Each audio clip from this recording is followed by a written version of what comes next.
Putin की आठवीं धमकी के बाद इटली में मचा हड़कंप। इटली में दूध और ब्रेड खरीदने के लिए लगी भीड़। इटली में हजारों लोग खाने पीने का सामान स्टॉक करने में जुटे। इटली में महामंदी की जताई जा रही आशंका और इसीलिए कहा जा रहा है कि युद्ध, इससे सीधे असर पड़ रहा है उस ई पर जो ई विनाशक है और हमसे आपसे ताल्लुक रखता है। इस समय वो विनाशक है। ये ई कैसे विनाशक है?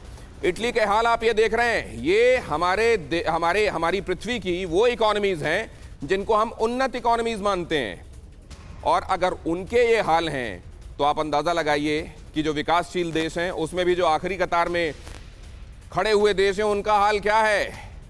जरा देखिए इस खबर के बाद ये इलैबोरेशन भी, ये जानकारी भी आपको देखना चाहिए। ये ई बहुत विनाशक है। क्यों विनाशक है? क्योंकि कोविड के बाद इस दुनिया ने बगैर सोचे समझे एक जंग भी खुद पर लाद ली है और उसको बढ़ाते जाने में ही ये दुनिया इस समय इंटरेस्टेड है। कोई डिजिटल मार्केटिंग को सीखकर आपके प्रोडक्ट्स और सर्विसेज को दुनिया को बेचना चाहते हैं तो फ्रीडम ऐप को अभी डाउनलोड करें। डिजिटल मार्केटिंग का एक्सपर्ट बने। खत्म करने में बहुत ज्यादा रुचि दिखाई नहीं दे रही है। अब जरा देखिए क्या हाल है बड़े बड़े देशों के स्टॉक्स का, वहां के स्टॉक बाजारों का। ये मोएक्स रशिया इंडेक्स देख रहे हैं। जनवरी में 3876 पर था, अभी 1934 पर है। बहुत जल्दी दिखाइए जरा। ये बड़ी इकोनॉमीज के संदर्भ में जरा देखते जाइए वहां के मार्केट्स क्या कर रहे हैं। जो सीधे सीधे जंग में हैं उनको मैं दिखाता जा रहा हूं। रशिया आपने देख लिया। अब जरा यहां पर देख लीजिए यूनाइटेड स्टेट्स। यहां क्या दिखाई दे रहा है? जनवरी 36,799, अभी 29,500। ये भी कुछ इंडिकेट कर रहा है क्या? जनवरी में अगर यहां पर आप देख रहे हैं चाइना के संदर्भ में 3,561 और अभी 3,000, ये कितना इकोनॉमी की सेहत के बारे में बताते हैं ये सूचकांक, और इसको कितनी गंभीरता से लिया जाना चाहिए जरा आकाश जिंदल से समझेंगे। लेकिन आप देखिए जरा यहां जर्मनी के संदर्भ में, यूरोप की सबसे बड़ी अर्थव्यवस्था, 16,000 और अभी 12,000। क्या बहुत कुछ पता चलता है? जापान के स्टॉक मार्केट पर भी निगाह डाल लीजिए। जनवरी में 29,000 और अभी 26,000 दिखाई दे रहा है ये। और इसके साथ साथ आपको यह भी देख लेना चाहिए कि क्या असर हिंदुस्तान में भी पड़ रहा है।